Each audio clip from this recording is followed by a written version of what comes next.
Mennään vielä takaisin sun kokemuksiin, viimeisimpiin tai mitkä ilmeisesti on lähimpänä tätä päivää. Ai sä puhut siitä tarkoitat sitä hybridilapsijuttua? Joo. No se ei ole ihan viimeisimpiä, mutta se oli silloin, kun mä olin Turkuun muuttanut ehkä joku 10 vuotta sitten. No on se aika viimeisimpiä kuitenkin. Niin tää on tosi mielenkiintoinen.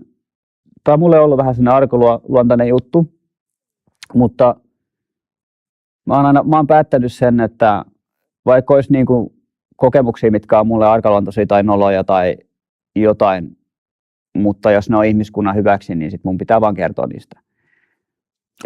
Askokin oli täällä vieraana, niin Askokin jätti pari juttua kertomatta. Askolle terkut, mutta Asko sanoi, että puhutaan niistä sitten ensi kerralla. Niin sä avaat nyt päätä, niin Askokin tulee ensi kerralla kertoa sitä omia. Joo, Askon pitää ehdottomasti kertoa. Me ollaan Askon kanssa pyöritty samalla luennoilla ja joskus tehtiin yhteistyötä silloin, kun vedettiin noita luentokiertueita sillä, että oli Rauni-Leena ja Johan of Kranit ja muut, niin se oli kyllä hienoa aikaa silloin 2012-2013. Mutta joo, siihen hybridilapsijuttuun, niin tämä on mulle vielä semmoinen, että ei ole niinku auennut mulle ihan täysin tämä, miten tämä on niinku, miten tämä homma niinku on hoidettu, mutta mä kerron sen, mitä mä oon kokenut. Ja tämä on vähän mullekin outoa nyt tämä homma selittää, mutta mä oon mun omassa sängyssä taas ja nyt mä en ole nukahtanut, mutta mä oon menossa nukkumaan. Eli tähän nyt liittyy pari juttua, mun pitää kytkeä nämä yhteen, että mä pystyn selittämään tämän. Sitten mulla niinku tuntuu, että tuolla niinku siemennestä niinku liikkuu tuolla. Ei sillä, että olisi tuossa niinku orgasmet lentää tai mitään, mutta sillä, että se niinku hitaasti liikkuu tuolla eteenpäin, joka on sellainen outo tunne, että ei se niinku yleensä pitäisi liikkua siellä, niinku, että se lähtee putkea pitkin hitaasti. No se niinku liikkuu siellä. Sitten mulla on jotenkin sellainen fiilis, että okei, nyt tässä niinku tehdään jotain, että okei, mä vaan rennosti tässä ihan sama, tiedätkö? Ja et ole siis niinku kiihottuneessa tilassa? En ollut mitenkään kiihottuneessa mitään, se oli ihan niinku löysänä normaalisti, mutta se tuntuu, että se niinku liikkuu siellä ja sitten mä ajattelin, että okei, tässä on joku tarkoitus tällä hommalla nyt sitten. Sellainen fiilis, että tässä niinku nyt jotain näyttöitä ne kerää tai mitä onkaan sitten. Mutta ei ollut siinä tilassa, ei ollut mitään, niin kuin mä en nähnyt mitään olentoja tai ei ollut mitään läsnä tai mitään, mutta tämmöinen erikoinen fiilis oli.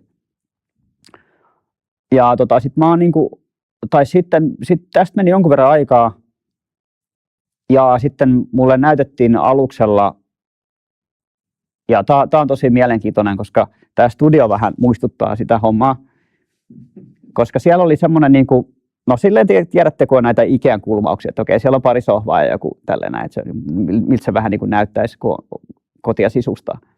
Niin mä olin aluksella siinä, että mä olin mennyt nukkumaan, sitten mun jotenkin siirretty sinne, tai mun tietoisuus sieltä tai jotain, mutta mä oon aluksella, mutta siellä on niinku sellainen sohva, ja mä oon aluksi sohvalla, mutta sitten mä huomaan, että ei mitään vittua, että on tosi outoa, että on tämmöinen pieni kulmaus, mutta samaan aikaan on niinku aluksi. Ne oli tehnyt vähän silleen mukavasti, että siinä on sohva ja muuta. Ja sitten siinä on 2 tyttöä, mitkä leikkiä, niillä on sellaiset aliemaskit päässä. Ja sitten mä ajattelin, onpas hassua, että ne jotain nauraa siinä. Ja sitten mulla tulee sellainen fiilis, että tämä on niinku joku yhteys siihen toiseen, niinku, että tämä on sille, että tämä on niinku mun lapsi. Semmoinen, tiedätkö, mä niinku tunsin sen, mitä äiti tuntee, kun se on synnyttänyt oman lapsen ja silloin se yhteys, se tietää se, että se on se lapsi ja se energia on jotenkin. Ja sitten mä sanoin, että ota vaan se maski pois päästä. Näitä oli 2 näitä lapsia. Joo. Ja toiseen mä en kokenut mitään yhteyttä, se oli niinku ihan normaali silleen, että okei, tuossa on vaan lapsia. Mutta toiseen oli semmoinen jotenkin, että tässä on joku yhteys. Ja mä sanoin, että ota se maski pois, ja se otti sen pois, ja sitten se oli niinku, se oli jännän näköinen, se oli niinku, tiedät varmaan semmoisen taudin kuin vitiligo. Ja se on semmoinen niinku, vähän niin kuin lehmän, tiedätkö, että lehmissä on ne mustia läikkiä valkoisessa. Eli no vitiligo on semmoinen, että on, niinku, on vaikka tummaihoinen ja sitten on vaaleat läikkiä. Joo, nyt tiedän. Joo, niin se oli semmoinen, mutta se oli niinku, sillä oli isompi pää ja se oli jotenkin ihmismäinen se energia, mutta sen kasvot oli silleen, että se oli niinku puoliksi niinku, se näytti vähän niinku mutatoituneelta. Että osittain niinku ihmisen ihoa ja kasvoa, mutta osittain niin kuin semmoista kuivempaa erilaista. Ja sitten mä sanoin hänelle, että ei mua haittaa, että sä oot ihan oma itsesi. Tiedätkö, että on vaan, että älä huolehdi. Ja sitten se kertoi mulle, että kun tämä oli kanavoinnissa myöhemmin, niin mä kysyin häneltä, että miten tämä homma menee ja muuta. Ja hän kertoi, että se on tämmöinen transformaatioprosessi. Kun nämä geenit tai nämä niin DNAt on yhdistynyt, niin se kasvaa aluksi sillä, että siellä on niin kuin vähän sitä molempia ja sitten se muuttuu enemmän ihmismäiseen muotoon sitten myöhemmin. Että se pää pysyy isompana, mutta sitten se iho niin kuin muuttuu enemmän ihmismäiseen muotoon. Ja tällä ja sitten me halattiin vaan siinä niin kuin, ja sitten minkä kokoinen tyyppi tämä oli? Se oli ihan sellaisen normaalin, se oli joku 7-vuotias siinä tai jotain. Ja tätä mä en tiedä, että niin kuin kasvaako se niin kuin nopeammin, koska tämä siemennesteen kulkemiskokemus ja sitten tämä, niin tästä oli ehkä jotain kuukausia aikaa. Kasvaako se siellä nopeammin vai onko sillä, että kun niillä on ehkä, jos ne pystyy teleporttaamaan ja siirtyy ajassa ja muuta, niin mä en tiedä millä aikalinjalla hän menee sitten siellä. No anyways, me halattiin siinä ja sitten hän sanoi mulle, että tämän täytyy olla nyt sitten tässä.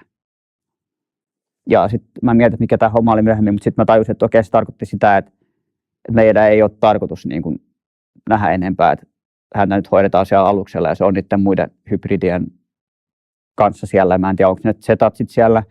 Ja se mua harmittaa vaan tässä, kun mä mietin sitä hänen niin kuin hyvinvointia siellä, ja sitä myös, että olisi ihan kiva, että niin kuin ihmiset hengaisi enemmän niiden kanssa kuin, että jos siellä on niitä setoja, mitkä ei ole niin kauhean tunteellisia. Ja näissä hybridiprojekteissa muun muassa, kun ne on nyt oppimassa ja saamassa niiden tunteita takaisin, ja näillä hybrideillä on ne tunteet, mutta näillä setoilla vielä ei ole.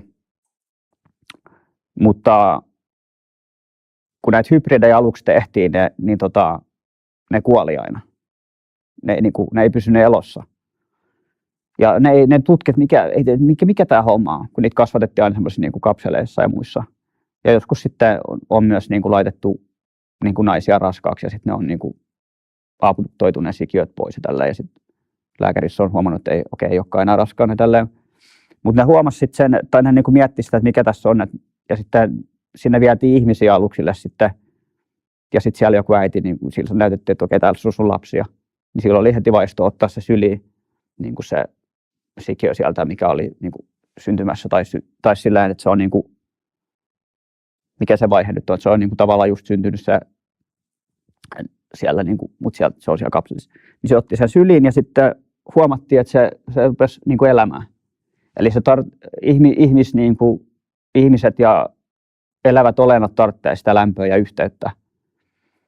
Niin sitten nämä on ilmeisesti tehnyt sillä tavalla, että ne vie välillä niitä niin kuin vanhempia sinne aluksille siihen alkuvaiheeseen ainakin, että ne saadaan pysyä elossa. Millä mielellä tämä sun oletettu lapsi sanoi sulle, että tämä oli nyt tässä? No sillä mielellä, että se niin kuin viesti sillä sitä, että meidän ei ole tarkoitus niin kuin nähdä enempää, että mä en ole siinä isäroolissa sillä tavalla, miten maapallolla ehkä olisi.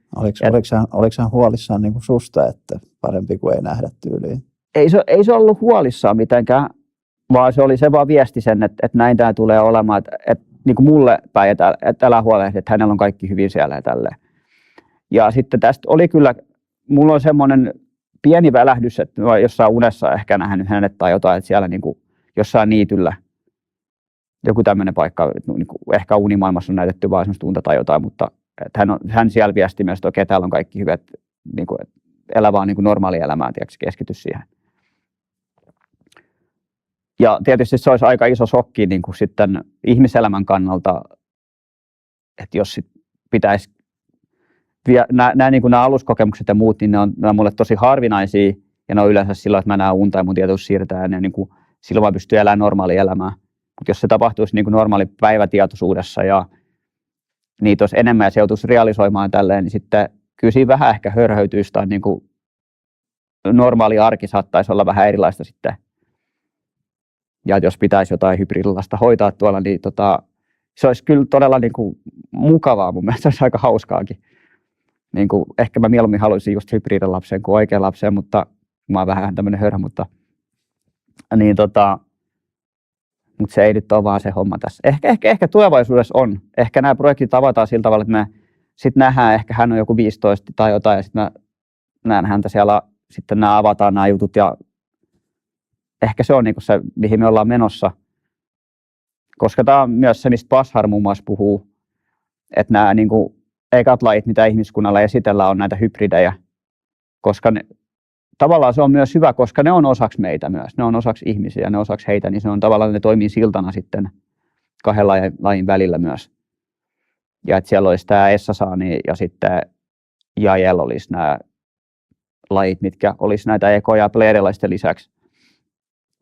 Ja nämä Essasaani ja Jael on just näitä lajeja, mitkä on niin kuin näiden setojen ja ihmisten hybridejä. Niillä on jotain eroavaisuuksia, että toiset on enemmän vähän setojen kaltaisia, toiset on enemmän ihmisten kaltaisia. Miten sä ajattelet, että onko tänne tulossa näkyvästi porukkaa vai onko täällä ollut koko ajan näkyvästi porukkaa vai miten sä tarkoitat, että meille esitellään? Niin se, että tänne avataan se kontaktin vaihe, että okei, nyt täällä on muita sivilisaatioita, haluatteko olla meihin yhteydessä, tässä on nyt tämmöinen sivilisaatio, tässä on näitä tyyppejä, tällaista meidän planeetalla, tässä on video, tässä on, nyt haluatteko, että tullaan teidän studioon ja niin edespäin. Se vaihe tulee jossain vaiheessa, mutta me ollaan oltu siinä, tässä on monta steppiä, miten näissä mennään, että se tietoisuus saadaan siihen, koska ihmisten pitää tottua aluksi näihin juttuihin. Sen takia on näitä keskusteluohjelmia, sen takia on niitä valoilmiöitä, sen takia on noita aluksia, mitä näkyy tuolla, saadaan videolle. Ei ne tule heti laskeutua tai sanoa käsipäivä, vaan se menee asteittain. Ja sen takia nämä on yksittäisillä ihmisillä, sen takia ne on ekat lajit, mitä ihmiskunnalla esitellään, on näitä hybridejä. Hän nyt hoidetaan siellä aluksella ja se on niiden muiden hybridien. Mutta jos ne on ihmiskunnan hyväksi, niin sit mun pitää vaan kertoa niistä.